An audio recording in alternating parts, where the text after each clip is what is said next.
ତେଜରେ ଶୋଇ ଓମ୍ ନମ ଶିବାୟ ଜପ କଲେ କ'ଣ ହୋଇଥାଏ? କ'ଣ ପାପ ହୋଇଥାଏ ନା ପୁଣ୍ୟ ହୋଇଥାଏ? ଏହି ସବୁ ପ୍ରଶ୍ନର ଉତ୍ତର ଆପଣମାନେ ଏହି ଭିଡ଼ିଓରେ ନିହାତି ଭାବରେ ପାଇବେ। ବହୁତ ଲୋକ କୁହନ୍ତି ତେଜରେ ଶୋଇ ଓମ୍ ନମ ଶିବାୟ ଜପ କଲେ ଅଶୁଭ ହୋଇଥାଏ, କିନ୍ତୁ ସାଇନ୍ସ ଭୈରବତନ୍ତ୍ର କିଛି ଅନ୍ୟ କଥା କହିଥାଏ।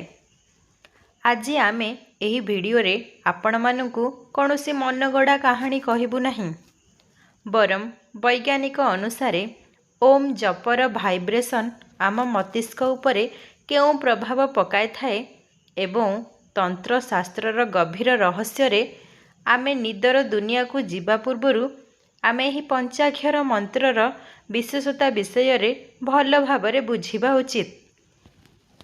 ଯଦି ଆପଣଙ୍କୁ ନିଦ ହେଉନଥିବ, ଆପଣ ମଧ୍ୟ ଚିନ୍ତାରେ ଗ୍ରସିତ ଥିବେ। ଯଦି ଆପଣ ଆଧ୍ୟାତ୍ମିକ ଉନ୍ନତିର ଶୀର୍ଷତାରେ ପହଞ୍ଚିବା ପାଇଁ ଚାହୁଁଛନ୍ତି, ତେବେ ଆଜିର ଭିଡ଼ିଓ ଆପଣମାନଙ୍କ ଜୀବନକୁ ବଦଳାଇ ଦେବ। ଆସନ୍ତୁ ଭଗବାନ ଶିବଙ୍କର ବିଶାଳ ଭକ୍ତିକୁ ଜାଣିବା।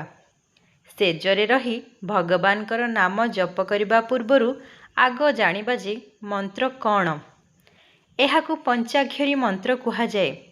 ଯଦି ଓମ୍କୁ ହଟାଇ ଦେବା, ତେବେ 5ଟି ଶବ୍ଦ ରହିବ। ନ ମ ଶି ବା ୟ। ନ ଏହାର ଅର୍ଥ ପ୍ରିନ୍ସିପଲ୍ ବା ଧରିତ୍ରୀର ସିମ୍ବଲ। ଏହା ଆମ ଶରୀରର ଏନର୍ସିଆକୁ ଦୂର କରିଥାଏ। ମ ଏହା ୱାଟର ପ୍ରିନ୍ସିପଲ୍ ଅଟେ। ଏହା ଆମର ଭାବନା ଓ ମନର ଚଞ୍ଚଳତା ଉପରେ ନିୟନ୍ତ୍ରଣ ରଖିଥାଏ। ସି ଏହା ଫାୟାର ପ୍ରିନ୍ସିପାଲ୍ ଅଟେ। ଏହା ଆମ ଭିତରେ ଥିବା ପାପ ଓ ନେଗେଟିଭିଟିକୁ ଜଳାଇ ଦେଇଥାଏ। ବ ଏହା ଏୟାର ପ୍ରିନ୍ସିପାଲ୍ ଅଟେ। ଏହା ଆମ ଶରୀରର ଶକ୍ତିକୁ ସତେଜ ଓ ଶୁଦ୍ଧ କରିଥାଏ। ୟ ଏହା ସ୍କାଇ ପ୍ରିନ୍ସିପାଲ୍ ଅଟେ। ଏହା ଆମକୁ ସୁପ୍ରିମ୍ ସେଲ୍ଫରେ ଯୋଡ଼ି ଦେଇଥାଏ। ଯେବେ ଆପଣ ସେଜରେ ଶୋଇ ଏହି ନାମ ଜପ କରନ୍ତି, ତେବେ ଆପଣ ଅଜାଣତରେ ଆପଣଙ୍କ ଶରୀରର ଏହି 5ଗୋଟି ଏଲିମେଣ୍ଟକୁ ୟୁନିଭର୍ସ ସହିତ ଯୋଡ଼ିବା ଆରମ୍ଭ କରିଦେଇଥାନ୍ତି। ବିଜ୍ଞାନ କହିଥାଏ, ଆମ ଶରୀର ଅସଲରେ ଏକ ଖାସ୍ ଫ୍ରିକ୍ୱେନ୍ସିରେ ଭାଇବ୍ରେଟ୍ କରିଥାଏ। ଯେତେବେଳେ ଆମେ ଓମ୍ ଶବ୍ଦ ଉଚ୍ଚାରଣ କରୁ, ତେବେ ସେହି ଭାଇବ୍ରେସନ୍ ଆମ ନର୍ଭସ୍ ସିଷ୍ଟମକୁ ଶାନ୍ତ କରିବା ଆରମ୍ଭ କରିଦେଇଥାଏ। ବହୁତ ଲୋକଙ୍କ ମନରେ ପ୍ରଶ୍ନ ଉଠେ କି ଆମେ ସେଜରେ ଖରାପ ଅବସ୍ଥାରେ ଶୋଇଥାଉ, ସେହି ସ୍ଥିତିରେ ଜପ ଉଚ୍ଚାରଣ କଲେ କ'ଣ ମହାଦେବ ରାଗିନଥାନ୍ତି? ଏହି ପ୍ରଶ୍ନ ଭକ୍ତି ଓ ମନୋଭାବନା ଭିତରର ଅଟେ। ସନାତନ ଧର୍ମରେ 2 ପ୍ରକାରର ଜପ ହୋଇଥାଏ। ପ୍ରଥମ, ସକାମ ଜପ। ଏହା କୌଣସି ଖାସ୍ ଫଳ ପାଇବା ପାଇଁ କରାଯାଇଥାଏ, ଯାହା ପାଇଁ ଖାସ୍ ଆସନ, ଖାସ୍ ନିୟମ ଦରକାର ହୋଇଥାଏ। ଦ୍ୱିତୀୟ ହେଉଛି ଅଜପା ଜପ ବା ନାମ ଜପ, ଯାହାକୁ ଜୀବନର ଯେକୌଣସି ପରିସ୍ଥିତିରେ ମଧ୍ୟ କରାଯାଇପାରିବ। ବିଜ୍ଞାନ ଭୈରବତନ୍ତ୍ରରେ ଭଗବାନ ଶିବ ଦେବୀ ପାର୍ବତୀଙ୍କୁ 112 ଧ୍ୟାନ ପ୍ରକ୍ରିୟା ବିଷୟରେ ବିଶେଷ ଭାବରେ କହିଛନ୍ତି। ସେଥିରେ କେଉଁଠି କୁହାଯାଇନି ଯେ କେବଳ ବସିବା ଦ୍ୱାରା ଆପଣଙ୍କୁ ଜ୍ଞାନ ମିଳିଯିବ। ଶାସ୍ତ୍ର କହିଥାଏ, ଶିବ ଏକ ବ୍ୟକ୍ତି ନୁହନ୍ତି, ଶିବ ଗୋଟିଏ ଚେତନାର ନାମ। ଆପଣଙ୍କ ଶରୀର ଯେଉଁ ଅବସ୍ଥାରେ ଥାଉ, କିନ୍ତୁ ମନ ଯଦି ନାମ ଜପରେ ଥାଏ, ତେବେ ପ୍ରତିଟି ନିଶ୍ୱାସ ଏକ ଯଜ୍ଞ ସହ ସମାନ ହେବ। ସେଥିପାଇଁ ସେଜରେ ଶୋଇ ନାମ ଜପ କଲେ ମଧ୍ୟ ପାପ ଲାଗେ ନାହିଁ, ବରଂ ଆପଣଙ୍କର 12 ଘଣ୍ଟା ପ୍ରାର୍ଥନାରେ ପରିଣତ ହେବାର ଏକ ପ୍ରକ୍ରିୟା ଅଟେ। ଭୈରବତନ୍ତ୍ରର ଏକ ବିଶେଷ ଫର୍ମୁଲା, ଜାଗୃତି ସ୍ୱପ୍ନା ସୁଷୁପ୍ତି, ଅର୍ଥାତ୍ ଯେବେ ଆମେ ଜାଗ୍ରତ ଅବସ୍ଥାରେ ସ୍ୱପ୍ନ ଦୁନିଆରେ ପାଦ ରଖିଥାଉ, ତା ମଧ୍ୟର ସମୟ ବହୁ ଶକ୍ତିଶାଳୀ ହୋଇଥାଏ। ଏହି ସମୟକୁ ତୁରୀୟ ଅବସ୍ଥାର ଗେଟ୍ୱେ କୁହାଯାଇଥାଏ।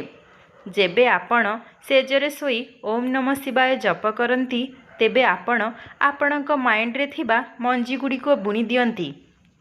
ଆପଣ ଦିନଯାକ ଯାହା ଭାବନ୍ତି, ଏହା ଯେତେ ଜରୁରୀ, ଶୋଇବାର ଠିକ୍ 15 ମିନିଟ୍ ପୂର୍ବରୁ ଆପଣ କ'ଣ ଭାବୁଛନ୍ତି, ଏହା ତାଠାରୁ ମଧ୍ୟ ଅଧିକ ଜରୁରୀ ଅଟେ।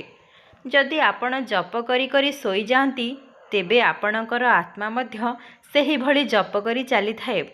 ଏହାକୁ ମେଣ୍ଟାଲ ଜପ କୁହାଯାଇଥାଏ। एबे विज्ञान कथा कहिबा। जेबे आपण पूरा दिन काम करती तेबे आम दिमागर बीटा वेव्स 13 रु 30 HZ रे रही थाए। एही अवस्थारे आमे चिंतारे रही थांती। जेबे आमे सेजरे सोई मंत्र पढ़िबा आरंभ करि देई थाउ तेबे आल्फा वेव्स 8 रु 13 HZ को चली जाई थाए। विज्ञान कहे जेबे आपण ओम नमः शिवाय जप करती तेबे आपणकर हार्ट रेट भलरे चली थाए। गवेषणारू जना जाए जप करिवा द्वारा आपणकर मस्तिष्क शांत होई थाए। गाणितिक अनुसारे जप करिवा द्वारा एहा आपणकु नियंत्रण रे रखि थाए। जेउ माने पुराणा पीड़ारे व्यतीत थांती जदि से माने सोही रही जप करती तेबे एहा पेन किलर भली काम करि थाए। शिवंकु भैरव कुहा जाए। एहार अर्थ डरर नाश। जेबे आपण मंत्र उच्चारण करी करी सुअंती आपणकर चारिपटे पॉजिटिव एनर्जी रही थाए। कौनसी नेगेटिव एनर्जी आपणक पाखकु किंबा आपणकर स्वप्नकु मध्य आसी न थाए। एहा आपणक स्वप्नकु भी शुद्ध करि थाए। जदि आपण एहाकु दैनंदिन अभ्यास भावरे करंती तेबे आपणकु लागिब जे आपण स्वप्नरे मध्य मंत्र पढ़ुछंती। बिस्तरे रही जप करिबार विशेष प्रक्रिया जहार फल 10 गुणा बढ़ी थाए। नंबर 1 आसन पेटेकी शोइबा। दुई हाथ को छाती रे रखी एहाकु शवासन कुहा जाई थाए। नंबर 2 जप को जबरदस्ती करंतु नहीं। निजर न्याचुराल श्वास द्वारा जप करंतु। निश्वास नेबा समय रे ओम नमः और छाड़िबा समय रे शिवाय नियंतु। नंबर 3 मेंटाल भावना। कल्पना करंतु आपणकर मेरुदंड हाड़ माध्यम रे गोटे धला किरण आपणक मुंड उपरकु जाउछि। नंबर 4 माला नुहे। सेजरे सोई जप करिबा समय रे रुद्राक्षमाला व्यवहार करंतु नहीं।